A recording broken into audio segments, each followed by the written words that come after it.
Welcome to the Stronger Leader Podcast, home of the hashtag Stronger movement, where we explore the fascinating tapestry of human experience.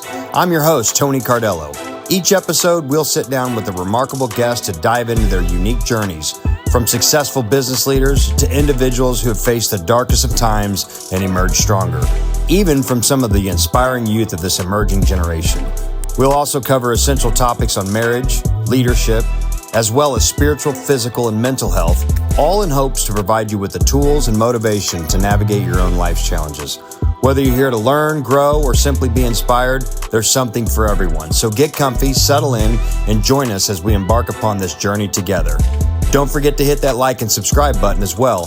Turn on the notifications so you'll know whenever we drop new content. All right, let's get started.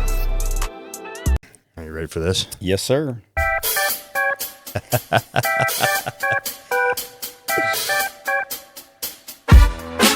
Welcome to another show of the Stronger Leader Podcast. I'm here with my man, Scott Titus. What's up, Scott? Hey, what's going on? As always, I'm your host, Tony Cardello. Today, we got an exciting guest on here. I know just a little bit about Scott to know that it's going to be interesting, but I don't know enough, and that's kind of why I wanted to have him on here. I know he's had a lot of... You've done some work with the military and the government, and some active. You're actively doing some stuff right now with fighting sex trafficking, right? Yeah. Yep. Yeah. So we'll get into all that stuff. This will be exciting, man. Thanks for coming on, bud. I appreciate it. No, thanks for the invite. So as you guys know, the purpose of this podcast is usually to generate some kind of either hope, awareness, encouraging, motivation. You know, want to walk away here with some kind of something positive, something you can apply to your life in some fashion, and hopefully, make a change for the better, either for yourself, or your family, or friends, or somebody around you. So we'll keep it positive and engaging, and hopefully you like it. So, well, man, Scott, so cool to have on here. So I met Scott probably, we've been going to the gym now for. Well, I know I've been sober for almost a decade, and I've been seeing you ever since I've been going to the gym. How long have you been going to that gym? Yeah, so I moved back here with my wife and kiddo in I guess technically we moved into our house in July 2014 from Chicago. Okay. And almost immediately upon then, I went gym searching because kind of an avid lifter, and it was Aspen at the time. And that's probably, back then it's probably when we started. Yeah, because that was the first one, Aspen, right? Yep. Yeah, when they first came, I remember I got a membership there for like $20 or something. It was amazing. Yeah, I know, and I canceled and whatever reason. Now I'm on the expensive one. Yeah, like an idiot. But so anyway, all right. Well, why don't you do us some justice here and just give us a little bit of background. Tell us who you are, where you're from, where you grew up, and all that jazz. Sure. So Scott Titus. I'm actually from the Kansas City area. I grew up east of Kansas City, actually outside of Independence. Graduated from Fort Osage in 1999. Went to UMKC for a couple years, went to Mizzou for a couple years, graduated. When I was in college, I had this desire, I thought, of going to law school. I worked for a law firm when I was an undergrad. I was like, this is just where I'm going to go. 9/11 happened. Any particular law that you were interested in? Tort law. Tort. Yeah, very unique, very What is that? niche. I never heard of that. It's just different types of like base case law that hasn't necessarily been tried out all the way. It's very niche. It's just what different would make types. you want to get into that? Is there? I worked for a law firm that was really into it, and I worked for some attorneys that were just phenomenal, super charismatic, very optimistic, and it just kind of drove me to do it. And I'm the kind of person that if I start to do something, I'm 150%, and then there's nothing else. Yeah, there's not. Either I'm in or I'm out, and there's nothing else. If you guys see this guy, he's shredded. Not right now, not after shoulder surgery. And so long story short, 9/11 happened, and it really impacted me significantly. I was in college when it happened. I watched the towers fall in political science class. I went home that day and literally cried my eyes out. Yeah. And then I struggled with this internal dilemma of why am I judging everything this country does? Because to be honest, and I don't want to cuss and be super inappropriate here, but I was kind of an asshole. I had a chip on my shoulder at that age. I just thought that I knew a lot and when that happened, it kind of hit me in a way. By the way, we practice freedom of speech on this podcast. But it hit me in such a weird way that I would have never expected, especially, I was 21 years old when that happened.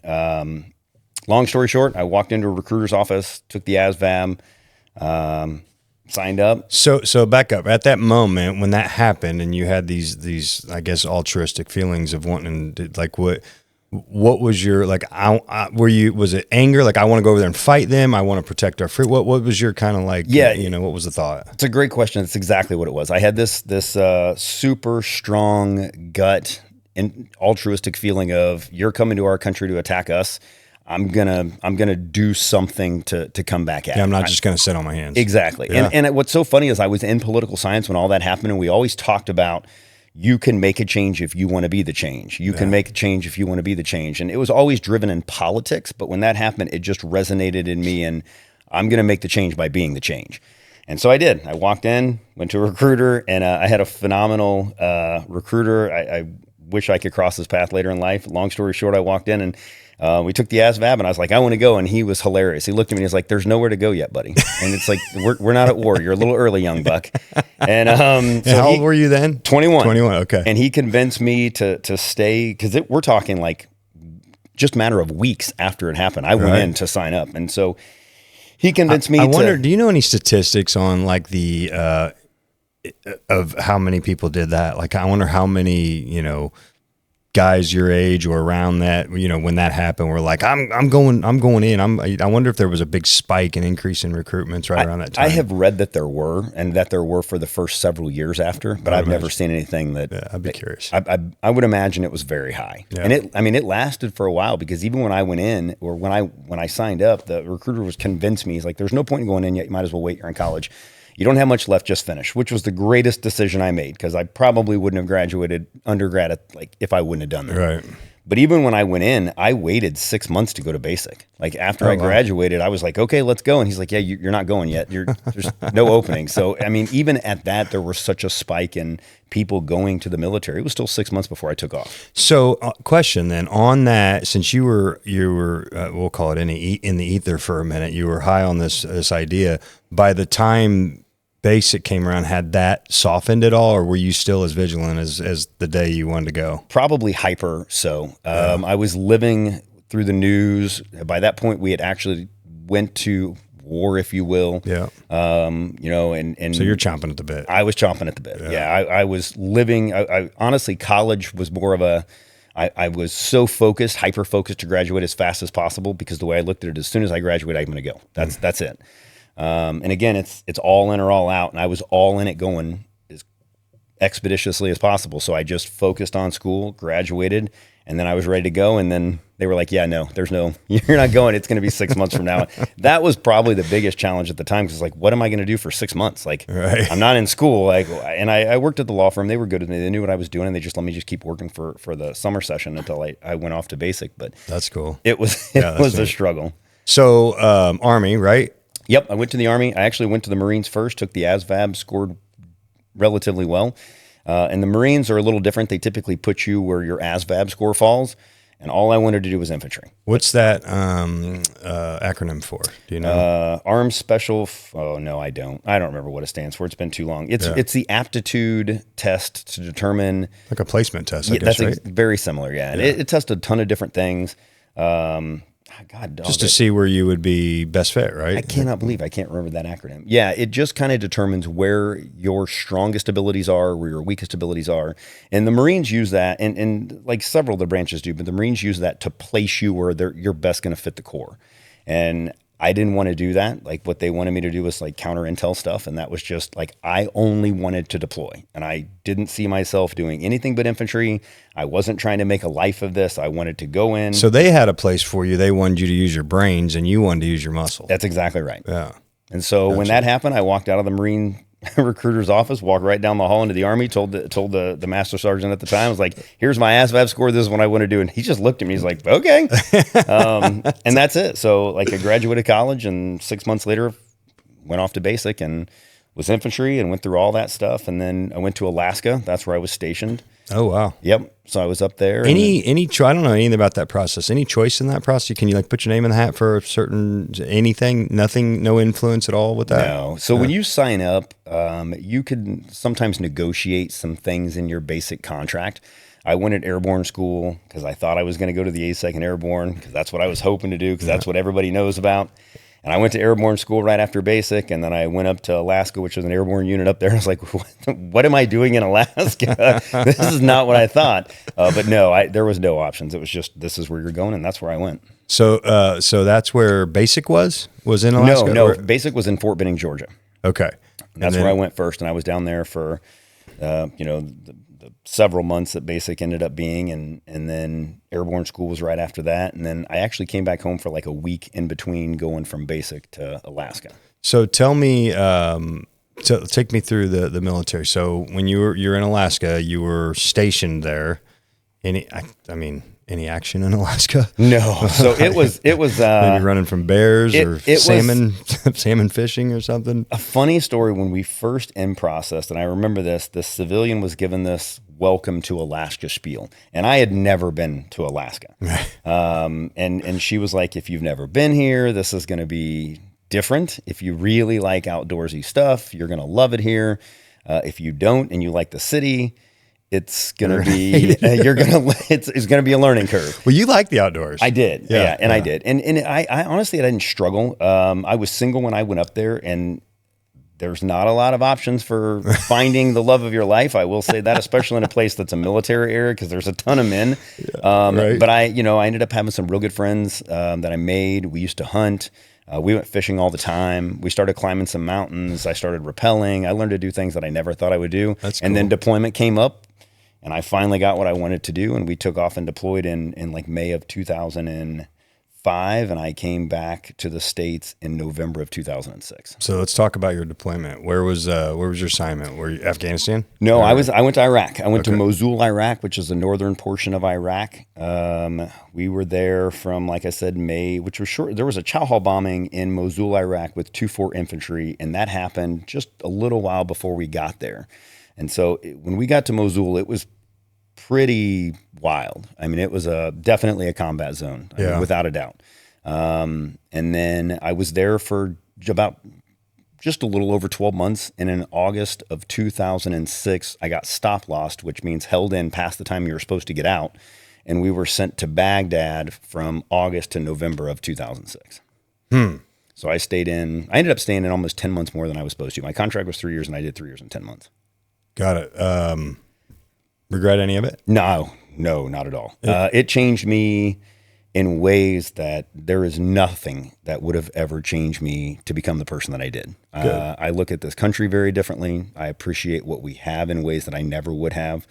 I came back, and I had still do, but I came back and had some real bad PTSD issues, and fortunately, I have a phenomenal parental structure that was very helpful when I came back, and there was no expectation of go live on your own, because when I got out, that was the biggest thing. Like, you come back and I had nothing. Like, it wasn't like I was planning on making a life in the military. And when I signed up, I was so gung ho and only focused on what's right in front of me. I didn't think, what am I going to do in 5 years? No future. Yeah. Nothing. Right. And then I got out, and it's like, nice pat on the ass. Thanks for playing. Good luck. And I'm back at my parents' doorstep. And I look back and I was like, well, there's 4 years gone. All my friends now have careers. Most of them are married.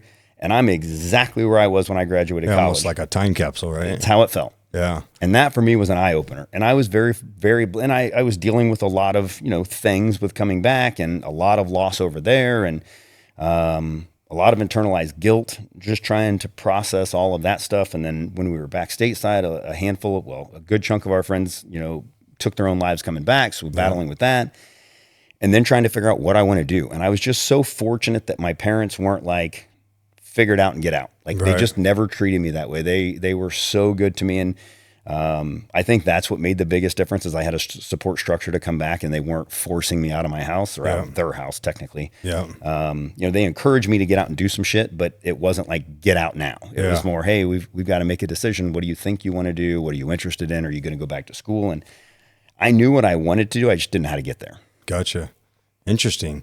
So curious, since you did like the military, what was it? Was it due to the intensity of the combat zone that led you to not want to stay active and do a full career? It's the exact opposite. I hated being in garrison, which is being stateside. Combat was fantastic. Got it. I'm addicted to adrenaline. Yeah. Being in combat is a constant adrenaline dump that cannot ever be recreated. Do you have an addictive personality in general? Would you say? I mean, I guess I definitely, what I would say is anybody who does anything 150% of everything they do is usually addictive. I have the type of personality where anything that is thrilling, I am all in. I know you. I'm the same way. And that can be super problematic. It's been that way with if I'm not, like when I was in college, I would drink and I would just go all in. And so as I've gotten older, it's just I recognize that and stay away from certain things that lead to just bad decisions.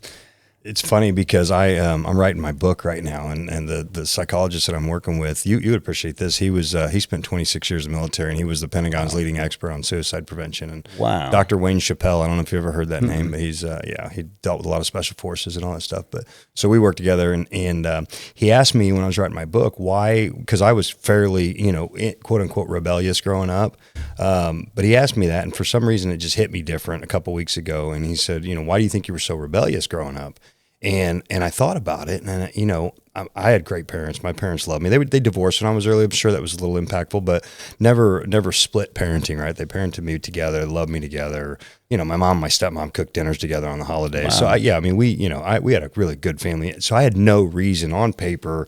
I didn't grow up in the inner city. We weren't. We didn't have money, but my dad and my mom never let me want for anything, right? I had the essentials that I needed. Yeah. And, I was raised right, raised in the Catholic Church, all that stuff. So he asked me, why was I rebellious? And I go, man, rebellion to me is someone who's just like against authority or, lashing out, acting out negatively for one. And I wasn't doing that. And I come to the conclusion that knowing who I am now, I am so addicted to adrenaline and a rush that because of the fact that I loved and respected my parents so much, the fear of getting caught was the adrenaline. That makes sense. And I put that all together because I was like, man, every time I was going out, I'd be scared shitless. Man, if I get caught, my dad's going to kick the shit out of me. You know what I mean? I was terrified that I was going to get in trouble and all that.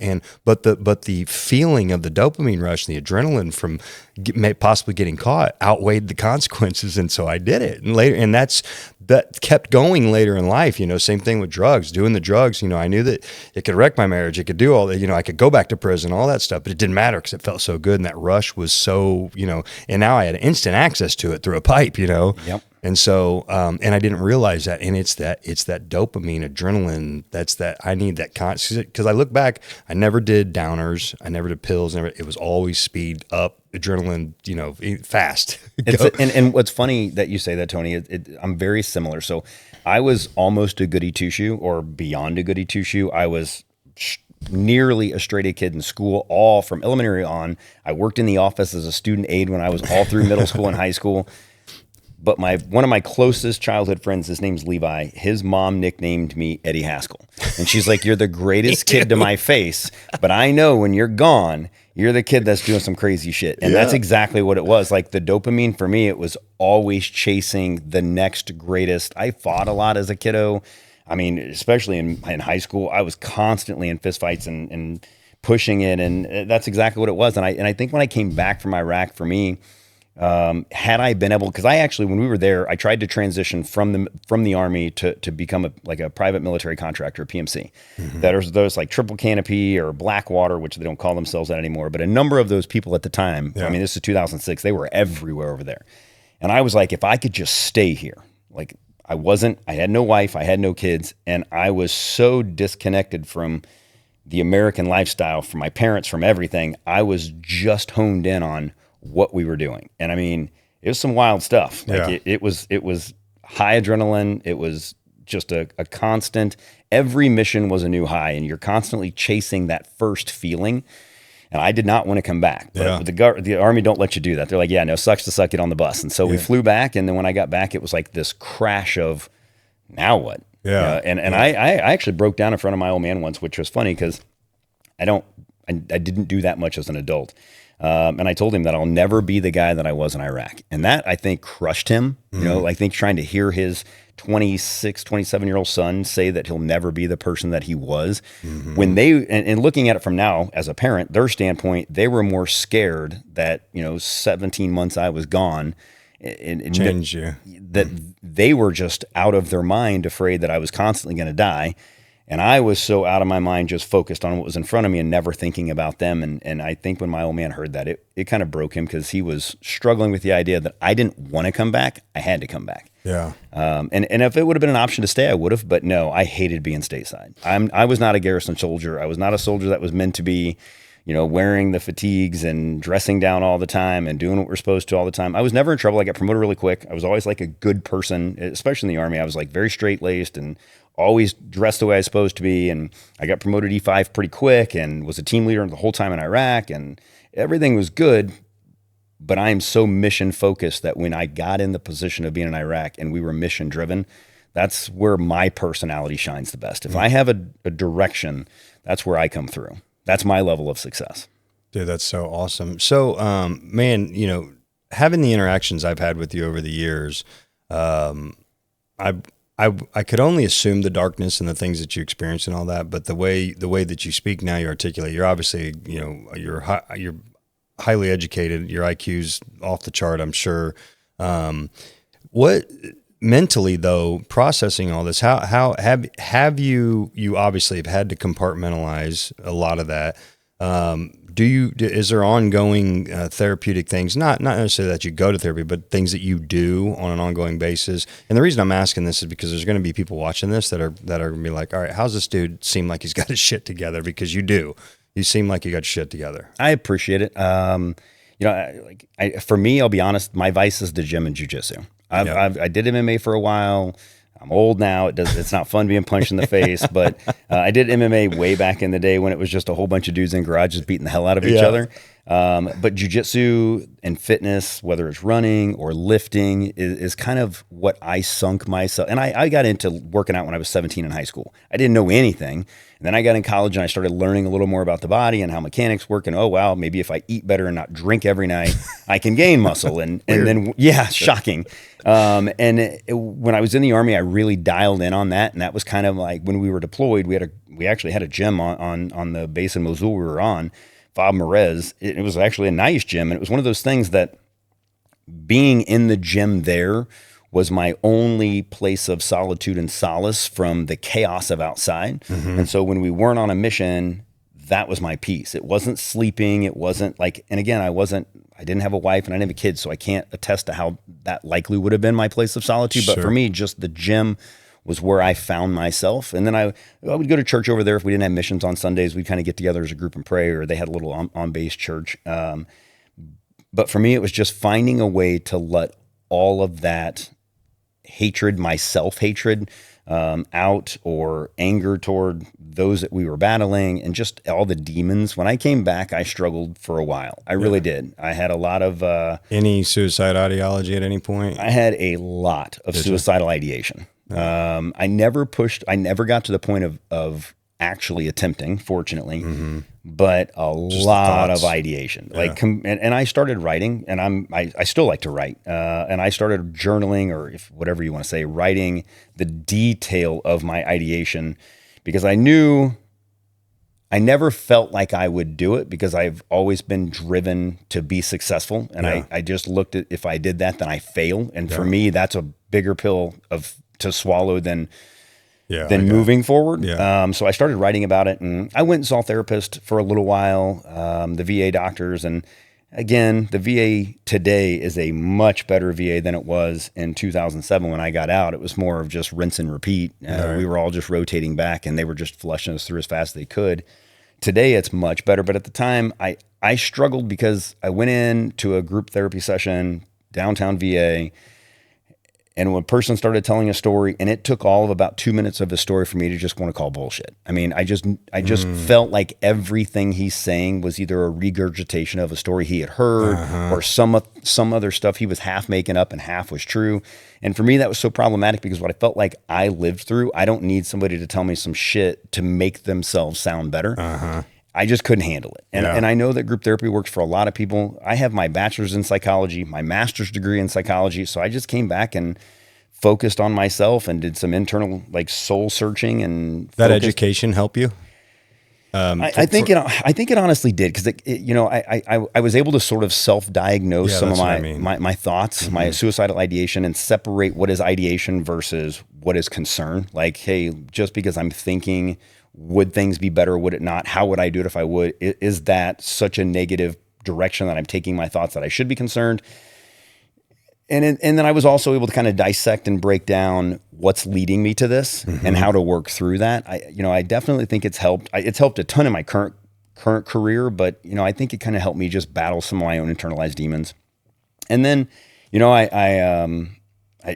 I just, again, I got to give it to my parents. My brother was incredible, just letting me spend time with them and never asking, never prodding. To this day, my parents have never asked, what did it feel like? What did you do? Like they've never asked those questions. And I'll be honest, that's like probably the hardest thing for anybody who rotates back, especially if they were in active duty or in an active combat zone, to get questioned, because it's such an unnatural feeling. And then you get attacked those questions. It just feels odd. And my family's never asked. They've never pushed. They just kind of just let me settle and adjust, and it let me kind of get my head back underneath me and then start working for the career that I wanted. And fortunate enough, it worked itself out. That's great. So on that note, just with the line of questioning, have you ever sat through and like relived, reaccount for any reason? Have you had to, or have you wanted to? Is that anything you've ever done, like recount some of the battle scenes or anything like that? When I was going through some therapy at the VA, we did it for mental health. Tried to work through trauma or to walk through trauma, and I can. And I've gotten to the point now. It's been long enough. I mean, good grief, it was 2005, 2006 that I can actually talk about quite a bit of it and it not be super bothersome. Yeah. We had some IEDs or roadside bombs, if you will, improvised explosive devices that we hit.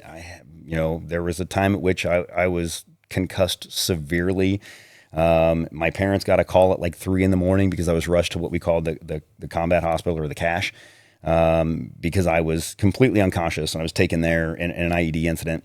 And they called them, and it's the military, and I mean it's just the government as a whole. But they called them and they answered, and they're like, "Hey, your son was involved in an incident in Iraq. He has a severe head trauma, but we know no additional information." Click. Gosh. Oh gosh. And I was in and out of consciousness for like 18 hours. So it was pretty brutal, but I knew when I came to, I wasn't hurt. I was just banged up mentally. Yeah. And I was like, I got to call my parents because I know how the military is. And I guarantee whatever they said to them, they're going to be off the rocker. Yeah, and they were off the rocker. They're on a cliffhanger. Yeah. Oh my gosh. Yeah. So, I mean, I can pretty much talk through everything and not really battle. There's sometimes like some days are worse than others. We have some days that we lost a couple people that were real close to us. One guy in my squad specifically through an IED. And that's a day that is always rough. And it still is every year just because of the way the situation worked out. But for the most part, I look at everything.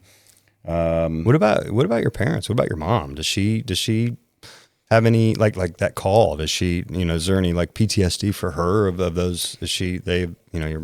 I would think mom, but possibly dad too. Are they good?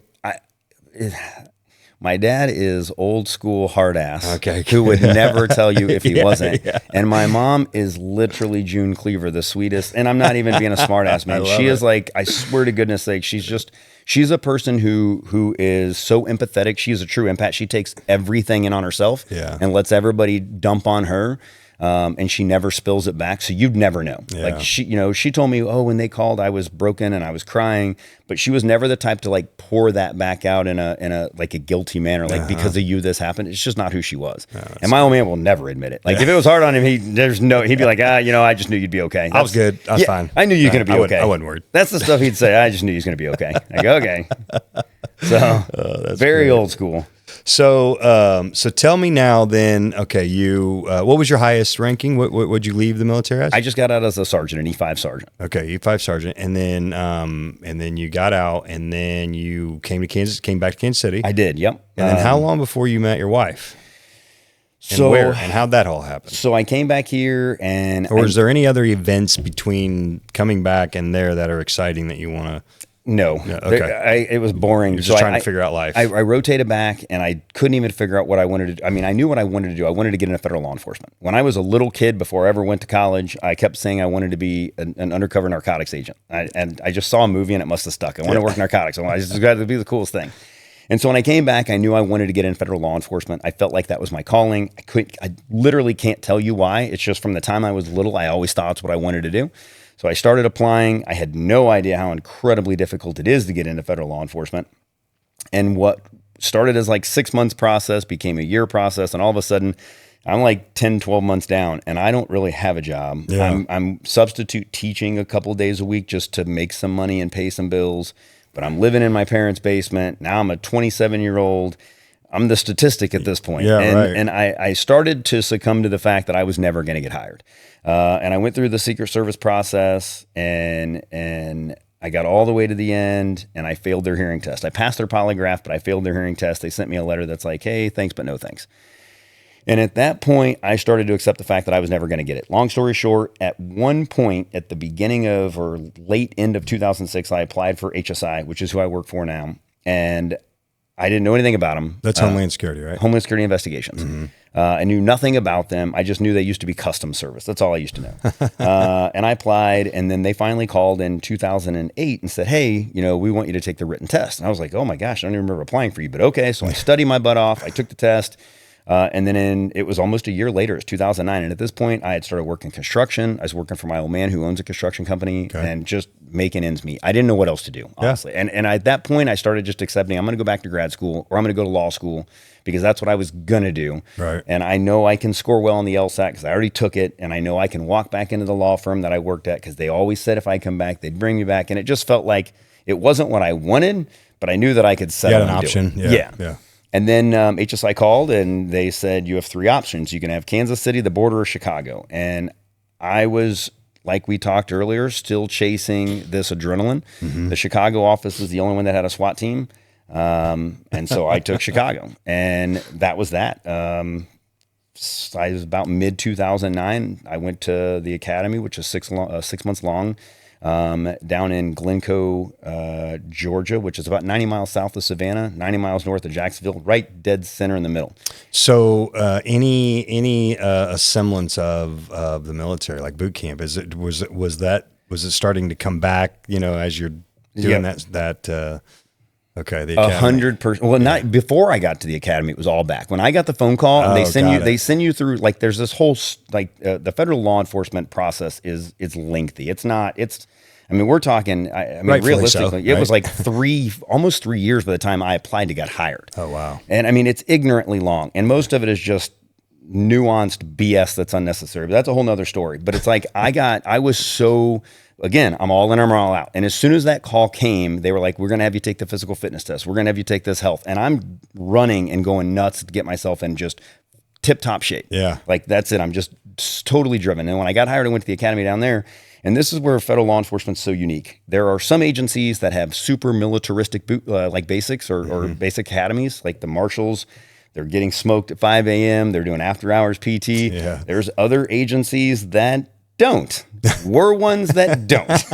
And so I got down there and I was almost like gung-ho to like get out and do PT at 5 a.m. and we're going to be killing it. We're going to be ruck marching. We're going to do all this amazing stuff. And the instructor's like, that's not how we operate. Like you got to have a PT test and you got to pass it. So don't drink so much you're going to fail.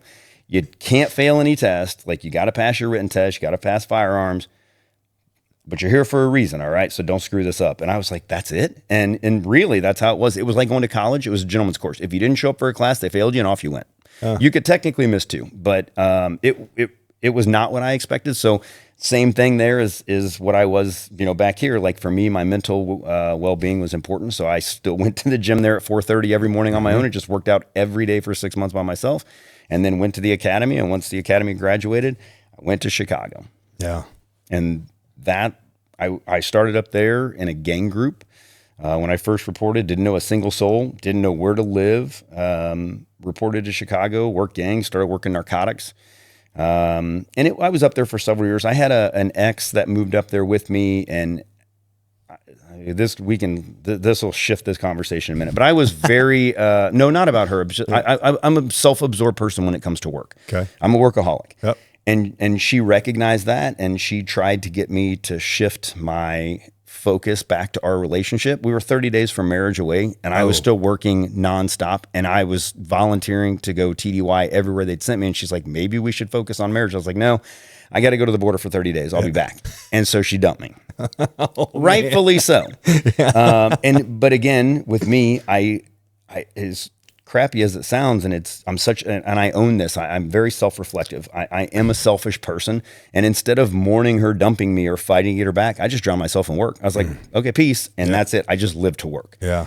And so that went on for a couple years. I met my wife at the gym, shockingly. She worked there, but we were friends at the beginning, and she did not believe I was a Fed. Like, I had long hair. I was real scrappy looking. I had just real rustic, nasty facial hair, and my hours were spotty. But again, I work narcotics, so I might work real late one night. I might not. I might travel to Indiana. I might not. So were you undercover at that time? Were you doing some bits of undercover, I guess? So by definition, for us to do undercover, we have to go to undercover school. But living the life with the dopers is probably a better way to say it. Like, no hand-to-hand. Just kind of blending in. Yes, exactly. And like, I had a target that was moving 205 keys of heroin every 2 weeks.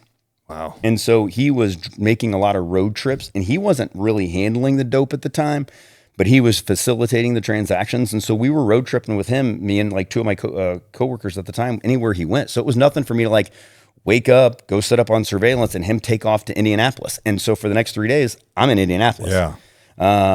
And so my wife at the time, when I started trying to talk to her, which is a hilarious story because I literally fell off the treadmill trying to talk to her. That's no joke, man. It's God's honest truth. And when she listens to this, she's going to laugh because it's the truth. When I started talking to her and told her what I did for work, she was like, no way, you're full of shit. And I was like, no, I really am. And then we became friends first. And then we eventually, started talking, and then eventually started dating. And one thing led to another, and we just naturally progressed with the relationship, and then got married and had a kiddo. Because she's from Chicago, right? She's from Chicago. Downers Grove, I think I saw, right? Yes, that's exactly right. She's from Downers. Her family's still back up there. We still go up there and see them every so often. And the thing with federal law enforcement is sometimes you come down on sometimes you have no options but to transfer. And voluntold. Yeah, and sometimes they're good options and sometimes they're not. And I knew my ticket was coming up. Yeah. And I befriended a person who was a supervisor in the Kansas City office back in 2012, 2013, somewhere in there. I want to say it was 13. And he started asking me if I'd come down here instead of going where I was likely going to end up next. Which was either going to be DC or somewhere Southwest Texas. So unlike the military, there's some levers that can be pulled with this. Yeah. A ton of levers. Yeah. A ton. And so came down and met him one time over Christmas. We sat down and talked, and we're like, hey, Tina and I, or my wife was like, let's go to Kansas City. At least your family's there. We have a kid. This will be a good transition. So pulled the trigger and transferred back down here, and technically I came down in June of 2014, and we've been here ever since. And so I went from working narcotics, which it's such a different grimy world where you can deal with defendants in a more, I hate to use the word aggressive because I don't want to come off like physical, just very direct. Sure. Yeah. To working child exploitation and human trafficking. Mm-hmm. And I had no interest in doing those two things. Zero whatsoever. And curious how that came about. And well, that's the group that had an opening. Okay. The supervisor that I was talking to come down here was like, hey, if you're going to come down, brother, this is where you're going to go. And what's funny is when I was in Chicago, I was like, I'll never do that. Like I could never work that stuff. I don't know how you could talk to those people. They hurt kids, blah, blah, blah. Long story short, we came down. And then I started working it, and it was life altering. It still is the greatest feeling of success working in investigation that I've ever done in my career. I bet, yeah, the fruit of that labor of, who you're protecting. You're protecting the hopeless, helpless. The most kids. Vulnerable victims. Yeah. And again, I say this comment about like talking to defendants in the narco world. You can be very direct, crass almost, and then you come down and start interviewing defendants in the child exploitation world, and you have to be soft-hearted. You have to be understanding. Because they will talk to you, and then they'll usually give really good confessions. And this is where I think my psychology background really helped me kind of adjust to this. But if you don't have the ability to lessen your tone and walk back the way that you're trying to address them, they won't talk to you. They'll shut down. Yes. Yeah. And you want them to talk because you want to prove the crime against them. Yeah, and chances are they're probably living in this dark shame anyway. And so the last thing they're already, you know, a ball of shame. And you go just drill them into the ground even more, they're going to shut completely down. And that's exactly what happens. And if you make them feel like you're not there to shame them, they typically have a tendency of giving you at least something, if not completely talk to you about everything that's happened. But a lot of them, you're exactly right. A lot of them have this sense of shame of what they're doing or what they've done, that when you start addressing them, they'll just kind of start laying it out there. Not all. There are some that just deny it until the bitter end, and then you get in front of a judge or in front of a jury, and it's like, here's all the electronic data. Yeah. It's like, sorry, I'm not sorry, man. Those are the POSs. You really don't care what happens. You're exactly right. Yeah. I'm sure. I'm curious to know, and man, gosh, how difficult it can be, because like I said, you've always seemed to me like a pretty good dude, and you obviously had a good upbringing, and so you've got a heart. Have you sat in, you know, interrogations with some of these people that have just opened up and just like that you could just sense the remorse, and like your heart's got to break a little bit, right? So it's for number one, the victim, and then it's like, gosh, man, it's almost like they're a victim of the demon, you know, as well. You almost got two victims here, and it's a struggle for me for the answer. So the problem is, and it's funny that because my kiddos ask me very similar questions, and he's only 11 and he's asked me similar questions. No. The struggle is, typically, and I can't give a statistic, I would say 90+% of the time, the first thing that's said is a lie. So when I first have this conversation with somebody, it's a lie. Mm-hmm. And I have to slowly break down their barrier of denial, lie, it's not me, to get to the point where there's an acceptance, and then to get to their story. And I very candidly, and I'm probably jaded because I've done it since 2014, right, but I've gotten to the point where it's like I can almost regurgitate more than 3/4 of the stories they're going to say are all the same story. Right. It's like, I was abused as a kid. I thought this is what love was. I didn't know any better, or she came on to me, or he came on to me, or love is love. It's always the same 5 or 6 stories over and over. And as soon as they start going down a realm, I'm like, I swear to goodness, I can say in my head, I know where this is going. Yeah. Mm-hmm. And there's no doubt in my mind, I do feel that there are likely defendants that were abused and who reoffend or reabuse because they were abused.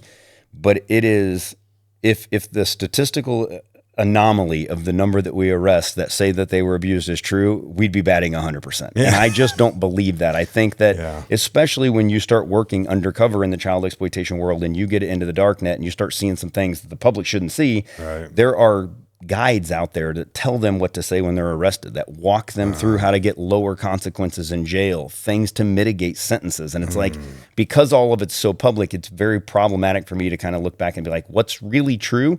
And what is it that you're saying? Because you know that when it goes to court, this is going to mitigate your sentence. So you probably have to, like you said, you're a little jaded in that you have to. So are there any cases, you don't have to go into any details of it, but any cases that, like, is there any one that sticks out where your heart truly breaks? Like this person's a really good person that just got caught up, or anybody that you actually really. You mean for the defendant? Yeah. Like, did you just felt honestly bad? In the child exploitation realm, no. I really don't. Do I think that sometimes people get caught up downloading photos or videos that they shouldn't have, but not necessarily be hands-on? Yes. But what I will say is both our agency and then federal law enforcement, for the most part, federal prosecutors give so much discretion to the investigators that if they go in and they see this doesn't appear to be what they always do, we won't prosecute. And I'll give you a really good example without using names. It's probably been 6-8 years ago, before I went to DC. So at least several years ago, we had a child exploitation warrant out in Kansas, in a very affluent area of Kansas, massive houses. It was legitimately like 10,000 square feet. They had a guest house. We get inside and we really weren't sure what we were getting into because it was not the normal child exploitation style house, but the images, there were a lot. And so we execute, we seize a lot of devices, we take them all back to our office. It takes a couple of months to go through all the devices because there were so many, and because there were 3 high school boys that lived there, affluent mom and dad. She was an attorney, so she had all her law stuff there. And so there's a lot of work in making sure we both protect her clients, because we have to mitigate that because they have a right to their own attorney-client privilege, and then making sure all the kids' devices are separated correctly. Long story short, it ended up being one of the sons. Oh. And he was 16, and all the girls were like age, albeit minors. Yeah. So definition of the law, it's still possession of child pornography. And he had enough where the federal prosecutors probably would have adjudicated him to be an adult because they had hundreds, and they were all girls he went to school with. So they weren't just random girls. It was like this trading club they were fans of. Oh, shit. And long story short, we interviewed some of the females, and they were active participants. Willingly, actively participating. And so when we sit down with the federal prosecutor, we kind of pitched it. And it was one of my cases. And I was like, I just don't think we prosecute this kid. Like, I don't, like, he was crying when we were interviewing him. And I didn't sense that he's not sick. Exactly. He's a horny 16-year-old boy. And they're all like aged. If they were 8 and he's 16, I think we have an issue. But they're all 15, 16, 17-year-old girls. It's like age, man. And so we didn't. We had a come to Jesus meeting. We let him know, hey, buddy, you can get in trouble for just doing this. Scared straight type shit. That's exactly. And his mom and dad were phenomenal. And like I said, his mom was an attorney. She was all about it, like scared the Jesus out of him because he doesn't understand what he's getting himself into. So in situations like that, we have a lot of discretion. That's cool. But for the cases that are hands-on offenders, no, I don't have any that I can think of that I feel bad for. It's quite the opposite. I have some amazing victims that I'm still close with, but they've lived some heinous lives. Yeah. Gosh, man, that's tough. I couldn't even imagine, me having 2 daughters. It's, we talk about that all the time. That the digital world, that digital footprint is a forever thing. It is. Once it's out there, it's never coming back. So. It is. Yeah. And honestly, it's funny that we're getting into that part of the conversation. Literally today, I had a phone call because I spent 20 months in Congress writing legislation for child exploitation. And I got a phone call today from Congress asking me to read over a piece of legislation because they want me to redraft it to see if I could guide it a certain direction based on sextortion, because there is no federal statute for sextortion. And I did. Define that. What's sextortion? So extortion is basically using something from someone to gain value of something else, right? So sextortion is, let me give you a great example. You're a minor, I'm an adult. I convince you that I'm a minor, and I get a picture of your what this body. We had a boy in Liberty, not too in recent. I don't know when the time was, but committed suicide over something like this. I'm very aware. Yeah, okay. I don't know the whole story, but I heard it not too long ago. That's sick. Very aware. Yeah. And so sextortion by itself, we don't have a federal statute for. So me doing that to you, or a defendant doing that to a victim, we have to charge them with something else. I can't attack that crime. It either has to be possession of child pornography or intent to create, which is basically you telling the victim how to do it, and then they send you photos. I can charge you for that, but not for sextortion itself. So if you're never in receipt of what is being made, I can't charge you for something. And so we have to find workarounds, which is always the cat and mouse of crime. That is and I know it is what it is, but that's the thing about law enforcement in general that really bugs me. It's, you call the police over to your house, or you call the police to a situation. You're like, hey, this is happening. Like, well, there's no law's been broken here. Like, if you guys leave here, there's gonna be a law broken. Like, this guy's gonna hurt this guy, or what, but there's nothing. They leave, and then it plays out, and then it happens just exactly like you said. You're trying to prevent, and there's we have very little ability for law prevention. It's more, law enforcement. That's why it's called law enforcement, not law prevention. No, you're spot on. Yeah, it's and unfortunately, legislation is always behind the acts, and it isn't one act that changes legislation. It's always multiple acts that amplify before Congress makes a decision to change legislation. And usually, it's been ongoing acts for a number of years before they decide to say, "Oh, this is bad enough. Let's do something."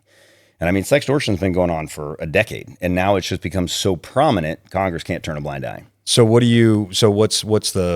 that moving along? Like, what's that look like for you? What do you, with this legislation? So I sent it back. Like, I was on the phone with them for about an hour. I kind of read over what they had. I piecemealed some things that I thought was missing, sent it back to them in email. They called me. We spent about an hour on the phone talking about what they thought they could get past, what the White House would be receptive of as well. And I think realistically, just getting any sextortion-based law on the books would be a great start, as long as there's a statute that that defines sextortion. But there's a handful of loopholes that I was hoping they would kind of close it all up in one nice little package. And I mean, that's the thing about legislation, and being up there was an eye opener for me. You start to learn that, yeah, there's a law about this, but there's a loophole to this. And just the workaround for charging certain things is astronomical. And when you start looking at those, especially in the child exploitation or human trafficking space, most people across the board, regardless of where you politically align, agree that it's bad. Yeah. And right, so yeah, when you find loopholes, they typically work together to try and figure out how to close them. Yeah. So I do think that there's a path for them to do it. Hopefully it's this Congress and they make it happen. Gosh, man, that's crazy. Yeah, that is crazy. So, what year did you start with the sex trafficking stuff? So it's kind of tricky. So when I came to Kansas City in June of 2014, at the time the group was child exploitation and a handful of other things. It was 2017 that I took over trafficking. They merged trafficking and child exploitation together. So since 2017, I've done human trafficking and child exploitation. But from 2014 to 2017, I just did child exploitation. Couple questions. I've been thinking about this while you were talking. So what's the purpose? And maybe you know, maybe you don't know, but like everything you're explaining to me is like work of the FBI. So what's the separation? Like, why would the FBI not be taking this case? What's the delineation there? And you know what I'm saying? Is it, because I'm just say internationally based, but the FBI does international cases. So what's the delineation? Why is it? So HSI is the derivative of the U.S. Customs Service, and the U.S. Customs Service was the largest child exploitation investigation agency there was.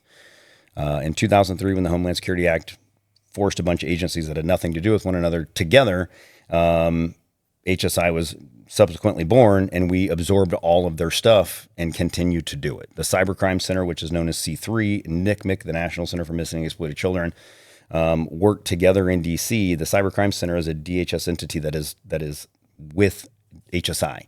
And so a lot of NCMEC leads come through C3 down to the field, out to us. The Bureau does it.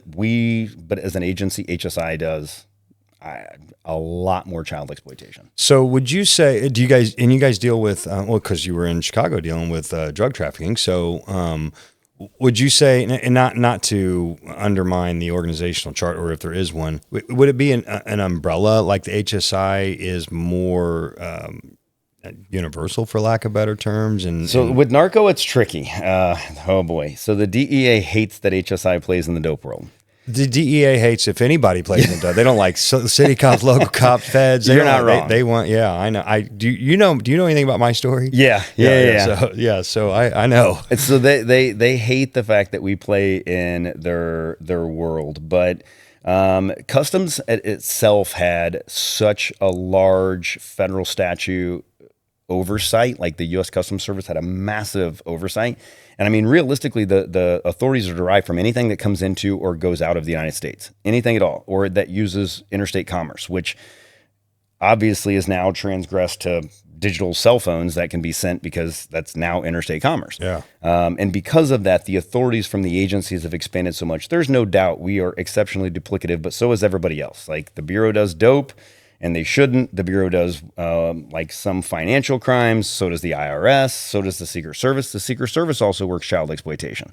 So like if the public really knew the amount of duplicative work that went on between federal entities, it'd be insane. But I think for the most part, the public doesn't want one big government, albeit it would make the most sense, because then there would be no duplication of service. You'd have one division of whatever agency doing child exploitation, one doing dope, and you know what I mean? That would just all be under one department. Maybe some efficiencies in there too. A lot more than we have now, because we stumble on each other a lot. Yeah. And then we're fighting over who's the target, or who has primary venue over the target, or who has the most evidence on the target. It never ends. But it's no different than state and locals. They do the same thing with county SOs or county sheriff's offices. Yeah. It's like, it's always the same thing. There's some ego play in that, right? 100%. But I will say that in the child exploitation space, trafficking, child exploitation and trafficking are about the same. There's not nearly the ego involved as there is in dope. When I was in Chicago, everybody was pissed off at everybody. The Bureau hated us. We hated the DEA. The DEA everybody wants that picture standing next to the 100 kilos of cocaine or whatever. That's exactly right. Yeah. And when it comes to child exploitation, it's usually like us shaking the other agency's hands because we all cooperatively arrested the dudes in the Netherlands who was exploiting dozens of victims over here and convinced 3 in DC to kill themselves. Like, everybody's happy. Yeah. And so, like, I think that's the reason I've loved this space so much, is just because, for one, no one's really pissing at everybody else's Cheerios. We really are trying to do the right thing that most people can get behind and be like, yeah, protecting kids is kind of a good thing. And, yeah, right. regardless of who you work with, everyone usually universally goes out of their way to help. So have you, so your kids, you have 2 kids? I have one. You have one, boy or girl? Just one 11-year-old boy. One 11-year-old boy. Okay, so that's a little bit of an alleviation there. You don't have to worry about the girl side of it, right? I don't. When I had my first girl, everybody's like, you got to worry about all of them. Yes, that's exactly. I have to worry about one. So, but does this, what you do for a living, play into your parenting? 100%. You know, it's funny because I think that. Do you share a lot with him? No. So actually just this year, since he's been 11, I finally told him what I actually do. And he understands because he's probably raised different than most kids. And unfortunately, I don't think he realizes it. But to give you an example, from the time he was old enough to have conversations, I've had conversations like, no one sees you naked except mom and dad. No one touches your privates except mom and dad. Yeah. No one does this. No one does this. If anybody does, you tell us. And I've tried to like relay and convey, I want this open relationship with you. Don't be ashamed of telling me things. I'm not going to shame you if something happens. And you know, I'm very adamant that young kids don't have cell phones, and I got crushed on that this year. That's a whole nother story.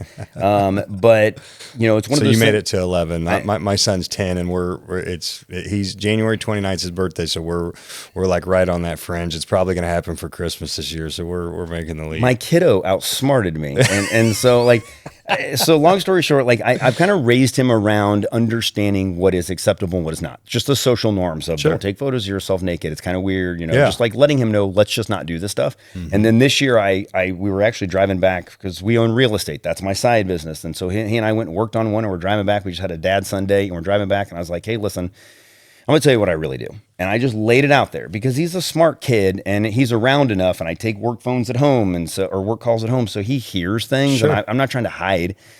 And he asked me questions about things and I answered honestly. And he's like, okay, well, thanks for being honest. And then the cell phone thing, he now is in middle school. Middle school on Wednesday gets out at 1:45. He has piano right up the street at 2:00. It's literally like right up and around the corner.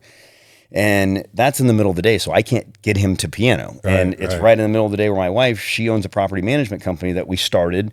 She can't just, sometimes she can, but other days she can't just bail and go get him. Right. And so he looks at me, God's honest truth, we're having dinner, and he puts his fork down all serious, and he's like, so I'm supposed to walk to piano every Wednesday? And I was like, yeah. And he goes, well, wouldn't it make more sense and be safe for me if I had a phone and I could call you when I'm walking to piano every Wednesday?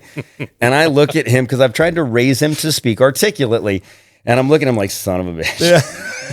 I am not saying no to that. You know what? I look at him, I was like, your logic is spot on, kid. And he goes, okay, picks up his fork, just goes back to eating. And I was like, my wife's like, you got to get him a phone. I was like, I got nothing, man. That's classic. Yeah, it just nailed me. Love it. That's great. Well, that's cool. Well, remind me when we're done. I want to give you some stuff to take to him. Okay. You know, this mission that we're on is my son and I are doing it together. So the TC2 and the logo, that the 2 is for him. You know, so we're Tony Jr. You know, Tony Jr. So it's funny because when I first started, I was just doing some content in the morning. This was born out of a whole homework assignment. That doctor that I told you I've been working with, he made me come up with an acronym for my leadership principles, like qualities and characteristics. And so I came up with this acronym, STRONGER, through a whole process. But so it's spiritual, trustworthy, resilient, open-minded, noble, genuine, encouraging, and relentless. And then I just going 150%, going all into everything. I started Facebook page, Instagram, TikTok. I went all the way in, got a website, all the podcast stuff. I dove all the way into this whole, you know, men's leadership ministry, you know, all this stuff. And anyway, so he's looking at me one more, because we go to the gym every morning, you know, and I'm doing my video content in the car every morning. He's like, what are you doing? And, you know, really on my mind, like, I'm trying to be a good example for you, you know, but I'm like, you know, just kind of have this thing I've been doing and blah, blah, blah. And I explained to him. And I think I look at it, I'm like, you know what? There's absolutely no reason he couldn't do this with me. I said, you want to do this with me? Like, what do I do? I'm like, buddy, I don't even know what the hell I'm doing. I don't know. Just come along with me. And so I was getting some shirts made, and so I sent the logo to my buddy that does the shirts, and I blew it up on my phone, and I said, hey, before you print this, add a 2. I just marked it with my finger. I said, add a 2. Well, he left my mark, so that's actually just me marking on the phone, and it matches the font of the deal. That's so cool. It's just kind of cute how it's all come together, so him and I do it together, and I think that's awesome. Yeah. And but I can't even remember how old he was, because my girls, I got 16, 14, and then he's 10. So of course he's around, always in the mix, and I've been completely wide open with my stories, so they know, start to finish, everything that's happened. And he went with me I got invited to go speak to the football team at St. Pius. So I spoke to the boys football team and shared my story, and he went with me, and he didn't do anything. He just sat and watched and listened, but he had actually heard the whole story for the first time, start to finish. And, when we got back in the car, he's like, and he gave me a big hug and a kiss. He's like, I love you, Daddy. And he's like, I was crying in there. I go, well, why, buddy? He's like, it's the first time I ever really heard the whole story, and I'm just really happy that you're here, and I was just like, oh. That's amazing. So at 10, right? Yep. Being able to articulate that. And to be connected at that age. It's so impressive. Yeah. And so, and the other day he hit me with one. I just shared this on the last podcast, but he said, hey, Dad, who's one of your best friends? And I said, that's probably Ross. One of the guys that used to go to the gym with in the morning. It's probably Ross. And he's like, no, like a friend. And I'm like, Ross. And he's like, no, that's family. I'm like, buddy, he's just my friend. And so the connection the association that he understands relationally, and that's was my opportunity to explain to him. I said, buddy, that's what a friend is. If a friend you can't consider your brother, then it's really just an acquaintance. Yep. That's what friends really are. That's the true definition of friends. So he's like, so you don't have any other friends? I'm like, yeah, I got other friends, but you asked who my best friend was, So my point there is that I think it's really cool that you're starting to open and share these things with your son.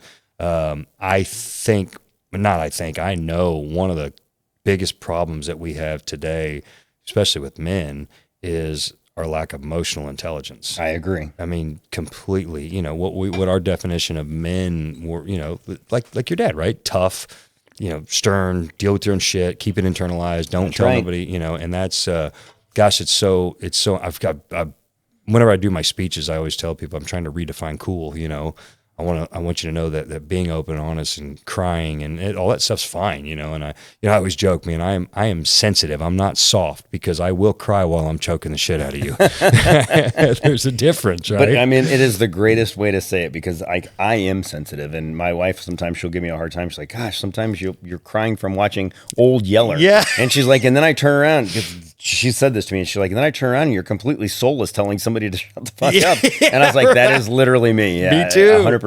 Like I can be who I need to be when I need to be, but I'm not disconnected from like enjoying life and being empathetic and also being sensitive to certain things. Yeah, I love that. So one thing we haven't touched on, and you can tell me it's none of my business or not, but I have a feeling. So what's your spiritual life like? Are you a Christian? Were you raised in the church? What's the depth of your current relationship with your spiritual? That is a great, incredibly, fantastically well-timed question. So my mother was Lutheran, raised completely that way as a child. My dad was raised Christian, non-denominational, but Baptist is where his parents usually took him. And then as he got older, he became probably borderline agnostic, not atheist at all. He believes there's something, but he's not comfortable with saying it's a God, if that makes sense. Yeah. I went to a Baptist church when I was younger, grew up going to a Baptist church. They weren't like crazy Southern Baptists. It was actually out close to Buckner. And then I went to college. Going to hell if you drink a beer. Yeah, no, they were like, I mean, they were just, I don't know. It never felt like church per se to me, from what I look back. And like my wife was raised devout Catholic. She went to church like multiple times a week. And now it's like, I don't know if I could drag her to church if I had to, because she's like, Christ and I have been connected for a long time. All right. Like, she's like, I've done my time. But like with me, it never felt that way. And so long story short, I went to college. I actually broke my connection to God. Started questioning a lot of things, went to the military, saw some things that were completely unexplainable, and then reconnected with God. Came back, Read the Bible, stopped, got into religion when I was in Chicago a little bit, stopped, came back down here. This is all fast forward, lots and lots of time. And it was probably 3 months ago. I picked the Bible back up, started going to church again, take my little one with me. We actually go to Liberty Fellowship. Yeah. Yep. Right up the street. And then enjoyed it. And trying to show him that it isn't what my wife experienced per se. Yeah. I grew up Catholic my whole life too. And I mean, and you know, you guys, and she's Italian too, so it's like devout. Yeah. And I mean, it was forced upon her to the point that there was just no options. Like that's just all that they did. I'll tell you, you know, the thing about the Catholic Church, and I say this all the time. Now that I'm a devout Christian and I'm a Jesus follower, I'm a Jesus freak. I mean, I cuss like a sailor, but I'm a Jesus freak. And I have a deep, meaningful relationship with Christ. And so I understand biblically all of those things. So now, and I go to Life Church, so we go to non-denominational, right? So now if I ever find being Italian, I'm at weddings, funerals, whatever, I'm in a Catholic mass, I actually appreciate the reverence of the service because I understand biblically what they're doing and what the symbolism is. And so I get like chills almost. It's deep and profound, the reverence that they do, because you know, our Life Church, I love it. It's very casual, very relaxed, jamming out a rock band in the beginning, you know, all that stuff. It's fun, and the sermons are great and real relevant, right? But they just, you know, go in and listen to those homilies and those hymns and the reverence of the service. It just gives you a deep appreciation for it. The thing that the Catholic Church never, ever taught anybody, or at least, you know, they certainly didn't me all the years, and I even went to high school, a Catholic high school, you know, is the relationship with Christ. That's the deepest, meaningful component of Christianity, period. But all I learned was when to stand up, when to kneel, what prayers to say, and when to say, how to respond to the priest. When he says this, you say this back. It was just purely a routine. And now you get in line, you go get your bread, your wine, come back around. You know, it was all process, and you completely negated the entire meaning of the whole faith, which is relationship with Jesus, and that he died for your sins. And Tony, it's funny that you said that, because that's almost, I mean, obviously different words, but almost verbatim what my wife's position is. She's like, it wasn't about a connection to God. It was about a connection to a person who told me what to think, when to think it, how to do it, when to stand, when to kneel, when to walk up, when to sit down. And she's like, it was just very robotic where there was no connection. And now she's like, I'm more connected to God personally now when I don't have some, you know, medium in the middle telling me what I can and can't do than I was when I had to do what they told me to do. And the confession part of it, you got to go into a confession booth and confess to a priest, and that's totally wrong. That not only did they not teach you the relationship with Christ, they got in the middle of it. Yeah, you're supposed to confess your sins to Jesus, and that's and I was fortunate. I mean, maybe I shouldn't say that, but I was not raised Catholic, so I never experienced it. But I definitely find myself now in this unique position where I found my way back to God. I'm trying to get my child to be involved and understand why the relationship with Christ and God is so important to just him growing up. Like, you know, I think it's important for him to understand what we value and why. And so he understands what we teach and why we teach it, because the shit just wasn't made up. I mean, there's a reason that we have some of these morals and standards, and they go back centuries because it is what is right and what God wants us to do, or what Christ wants us to do when we follow him and try and make the right decision and do what we should be doing. It's just been full circle. I mean, it's funny because it's just been a few months ago. I was like, I literally told my wife one Saturday, I was like, I'm going to go to church tomorrow. And she looked at me, she's like, okay. And I was like, I'm going to start going to church. She was like, okay. And I was like, I know you don't want to go, but if you change your mind, I'd love for you to come with me. I'm going to take Mac. We're going to go to church. That's like, okay, freaking awesome. And that's it. We just started. I try to tell guys this all the time. My wife's not going to go. Well, dude, you're the leader of the home. You're the head of the house. Like, you go. She will eventually probably follow. But if not, you're still the leader of your home. You're spiritual leader of your home. You know. And so it's a big sticking point for me lately, and I'm trying to encourage more men to do that. So that's super awesome, man. I'm proud of you for doing that. Thanks, man. Yeah. The O in stronger is open-minded, and I believe that open-mindedness has come from the humility of being able to lessen yourself to submit to a higher authority and submit to Christ, right? And so religion is a big springboard for a lot of things successful, because when I was going through my addiction counseling, this is how I know God has a sense of humor, right? So diving all in 150% into everything I do. The minute I got saved and got sober, I quit cold turkey. I'm like, I'm either going to do a lot of drugs or I'm not going to do any drugs, right? I'm just going to do some. I joke all the time. People, hey, you want to grab a drink? I usually would rather just grab a whole fifth of whiskey and then an 8 ball of cocaine and maybe smoke some meth. So none of that works for me anymore. So I'm just going to pass on the drink. So anyway, the doctor, I was just diving into religion, right? Just falling in love with Jesus, right? And I was all in, and I would go in and I would tell him about, going to church and this, that, and the other. He just kind of rolls eyes at me. Well, he's this foul-mouthed Jewish guy from New York, right? This old man. Call me on my shit nonstop. Like, he would not let me breathe. I would say something if it was not in line with what was right, and I was being, chauvinist or just anything, right? He would just brutalize me, right? He did not. I needed that at that time, right? Needed somebody to hold me highly accountable. So we're in several sessions in, and he's like, "Hey, I want to explain something to you. I want you to know that when you talk about Jesus and I tease you, it's an easy target because I'm Jewish. I'm really just having fun with you." He goes, "The fact that you are diving so deep into your spirituality, I'm telling you right now, is going to be one of the reasons why you're going to succeed in life." And he said, the people that I deal with in here that are going through the things that you're going through, when they have a spiritual grounding versus the ones that don't, the ones that have spiritual grounding will succeed. And he said, and that will carry you on through life. And so that really stuck with me because I appreciated the fact that we weren't the same religion, right? And it wasn't really about a religion in that moment, right? And so what I developed off of that was an understanding that the submission to that higher authority, humility, which I lacked. I was, dude, I was a drug dealer. I'm an alpha male. I'm a guy's guy. I wanted to be Scarface. It's funny because when you were a kid, you wanted to be, a federal law enforcement, drug agent, and I wanted to be Scarface. So we could have played cops and robbers and had a great time.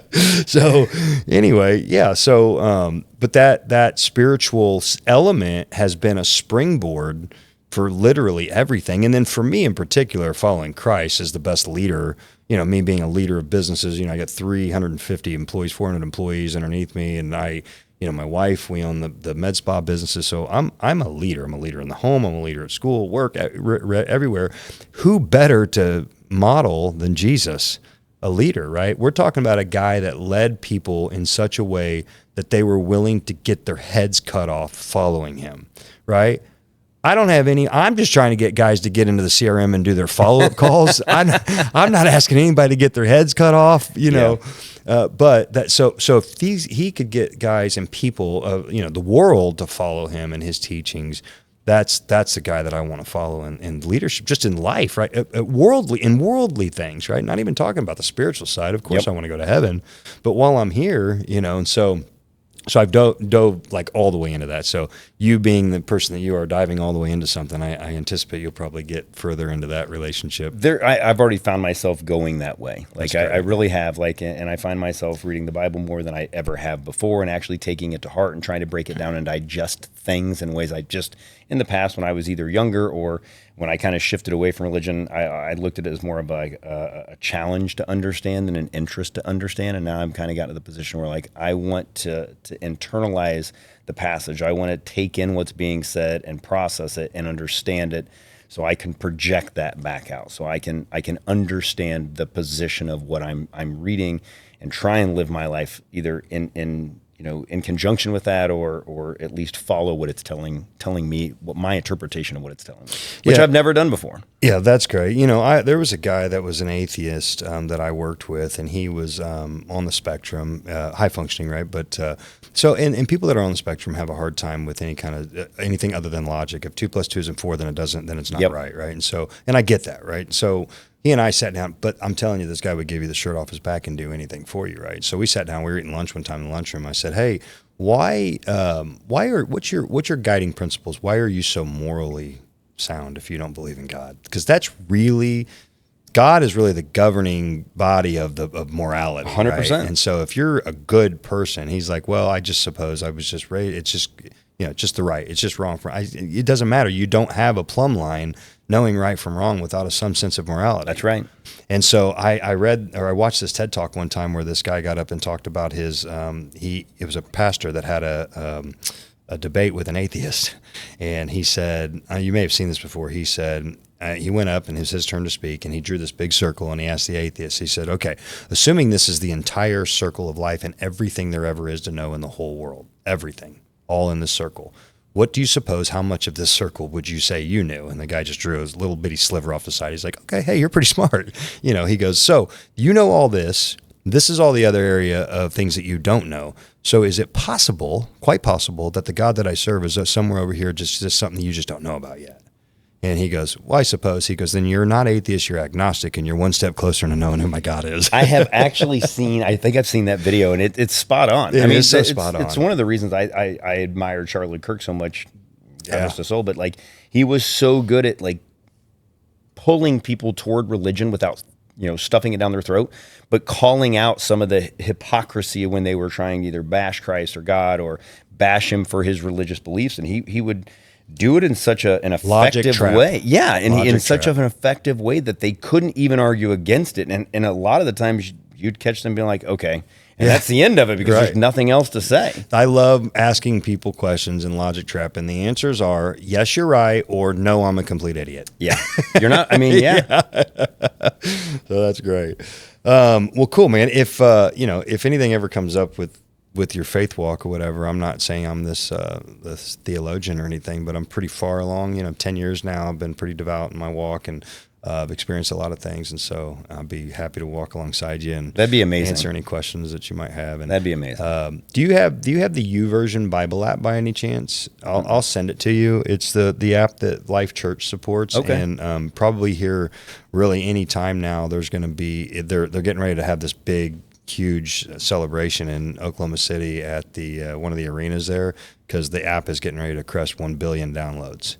Yeah, it's really wow. No, send it to me. I don't have it. Yeah, it's great, and it's got. I'll show you how to use it too, because it's got all these Bible reading plans and all the stuff you can do. You'll like it a lot. So, well, that's cool, man. Is there any topics, anything that you were hoping we would get to or discuss, or anything at all? I guess one thing I will say is that So I spent 20 months in D.C., and before I went to D.C., because when we led into this, we talked about leaving people optimistic or making them optimistic. Yes. And when I was coming up on going to D.C., which I knew was going to happen, I got selected. It was a whole process. I knew it was coming. I had always been a workaholic. Like, I drown myself in work. The unfortunate part of that is there's two people that are around me that suffered immensely. It's my wife and kid. Yeah. And unfortunately, I will selfishly admit that they were probably fourth and fifth on my levels of what was important behind work, and then them. Yeah, and when I went to DC, I'm not an attorney by trade, so I didn't know what I was doing, and I was thrown into writing legislation and processing and digesting and understanding legislation. So I just engrossed myself from the first 3 months I got there to maybe calling home once a night, sometimes not at all. Never came back the first 3 months. To coming back in August of 23 after I'd been there for several months and talking to my wife and realizing at that point the marriage was pretty much gone. And I was like, what's wrong? Like, why are you acting this way? Well, I've just been working, and I'm a workaholic, but I'm back for 2 weeks. Why can't we be happy? I'm here for 2 weeks. Just enjoy your time with me. And obviously that didn't work for her. Yeah. And long story short, I say this because it took me probably... I told her, so I went back. I was home for 2 weeks. I went back up there, and I was like, no, I'm gonna be better. And I was better, but I wasn't good. I came home for Christmas of 2023, and that's when I realized that even my kid had almost moved on, if that makes sense. Yeah. It was no longer, I love you, Dad, every night. It was like, good night. And sometimes I wouldn't get that. And it hit me so hard at that point, at that venture, if you will, or that crossroads of I'm either going to engross myself in my career, which is what I've done for the past 16 years, and lose my wife and kid, because that's where it's going, or I'm going to significantly change things and fix this, and I don't have a lot of options. Yeah. And fortunately for me, that time, or maybe even shortly thereafter Christmas, she agreed to let me try to reprioritize my life. And for the first time in my life, I really tried to shift what was important. And when I came back from DC this past December, technically, but I didn't start back up on the job in Kansas City until January, but I moved back in December of 24. I swore to her and him, like, I will be a different person. And she's told me multiple times, you are not the same person. Like, work no longer owns me. I am not afraid to not answer. I'm not afraid to tell them it can wait till tomorrow. Now, victims are victims. So if there's a crime at which a victim is in need, that's totally different. But for me, it's just like, oh, there's an email. Excuse me, I'm going to go deal with my work email, even though it likely has nothing to do with anything that matters tonight. Yeah. And I have really tried to shift that because I did completely push them out of my life and only focus on my work. And I'm fortunate enough that she didn't just pack up and leave. Yeah. And I'm also fortunate enough that my kiddo is young enough that he still loves dad enough to be like, oh, dad's back. This now it works. Yeah. But, like marriage is a tough thing to be in. And I know a lot of people get divorced, and I honestly think that social network and digital devices make marriage even worse because it's so easy to open an app and swipe right and find the next best thing, and we have no reason to stay because there's endless other better people, even though I think that's a bunch of shit. Yep. But I think that, like, my wife being willing to stay and give me a chance, and anybody else who's going through hard times, if you're committed to do it and you're both committed, you can make it work. And my relationship with my wife, my marriage now is stronger than it's ever been. And we've been together since we got married in November of 2013, and it's stronger than it's ever been. Great. But it's because we both recommitted. Absolutely. Yeah, that's awesome, man. That's great advice. I just did a video this morning, here in the last few days. I just did a video on that. I'm mentoring some guys right now that are going through, guys like much like yourself that admitted there are different things, infidelity, drugs, and stuff like that, but totally admitting their wrongs and owning it and just pouring into their wives, like really authentically trying. And I see a difference in these guys and what they're trying to do, and their wives are just shut down. And I'm just like, God, man, like don't quit now. Like, that's it's, right. It's like sitting in a slot machine for 4 hours pulling on the lever, and then you get up and the next guy sits down and pulls it. Yep. I want to tell these wives, like, you have no idea if you don't grab onto this guy, some girl that hasn't been through what you've been through is getting ready to have a really, really good life because this guy's ready to change and be somebody good for somebody. May as well be you. You put the work in. I agree. And I try to get these, grass green on the other side. Grass is green where you water, right? We say that all the time. It's going to be, and people are like, I just don't know if I can get past this. Well, yes, you can. Yeah. Either you think you can or you think you can't, and you're going to be right. That's exactly right. Right. And so I'm a big proponent of, the physiological aspect of scar tissue, that being actually tougher than regular skin, right? If you have a scar, it's usually tougher, right? And that is the same with when you have internal scars and you're battle tested with somebody, like there's an element, there's a bond that you have when you go to war with somebody, and you've actually experienced that in the physical realm. When you go to, there's a bond that you have that is different than anything else. Yeah. And I'm trying to tell this one couple right now, because she's kind of has some interest from another guy. I'm like, he gives me attention, he gives me this, he gives me that. I said, yeah, because you guys don't have kids, bills, work. You don't have any problems, right? It's easy. Wait till you divorce this guy, you marry him, you guys have a kid, and you guys get your own bills, then you're going to hate him too. That's right. Right? You got to look internally. And you're spot on. And both people have to work at it, and I have very, very, very, it's not that I have low empathy, because I have high empathy for couples that are going through things.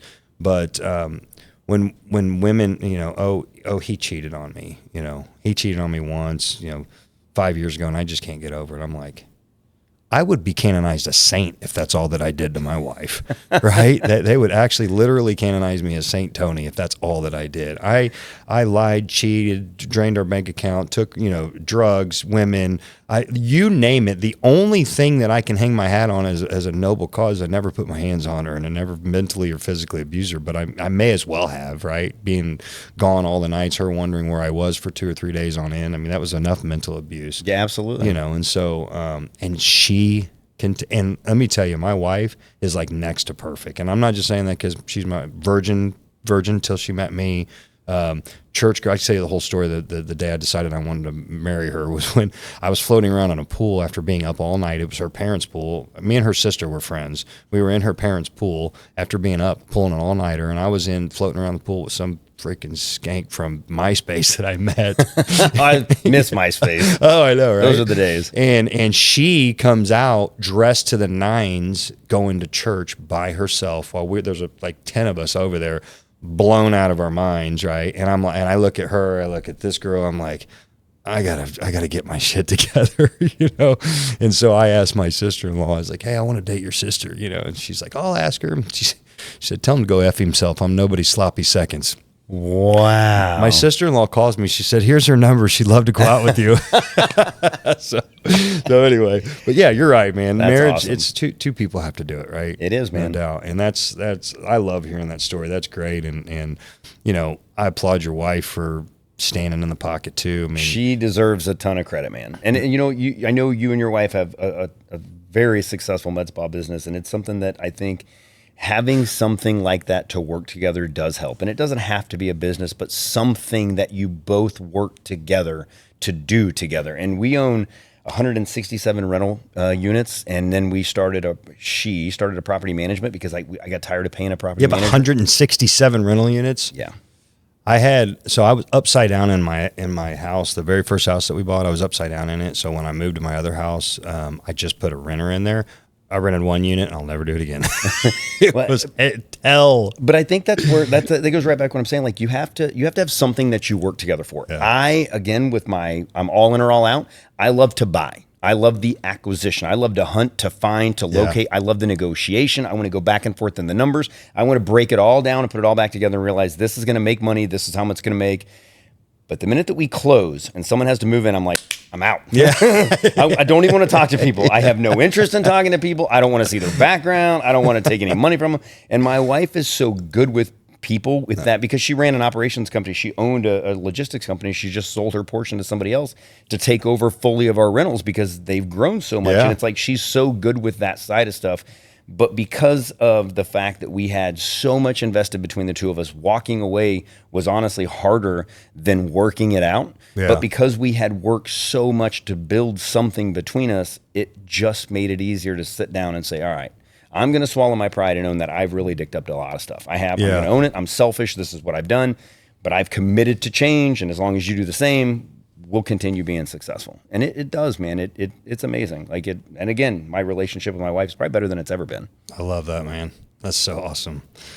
Well, dude, I want to be respectful of your time. That's I could talk to you all night. Well, that's I appreciate the opportunity, man. Yeah, this is great. We'll have to get our wives together and go grab in the kids. That'd be cool. My son, where's your son go to school at? He's in Heritage. Okay, so we're at Liberty North. We're at Liberty Oaks right now, and then we'll be in Discovery Middle School. Is he in middle school yet? He just started. That's okay. Heritage. That's Heritage. Okay, yeah. All right. 6th grade, and he hates it. Yeah, is he? He thinks it's too big. I love that. Well, we'll get together, man. I appreciate you coming on here and sharing some of your story, and hopefully somebody gets some good messaging out of this. There's a lot of good messages in there, man. Keep doing what you're doing, keeping the babies safe out there and the kids, and man, it's so awesome. I honor you, and glad to call you a friend now. Yeah, thanks, brother. Thanks for the invite. I really appreciate it. Yeah, this is good stuff. All right, well, that's it. I'm going to do my fun little outro here. Uh-oh. There we go.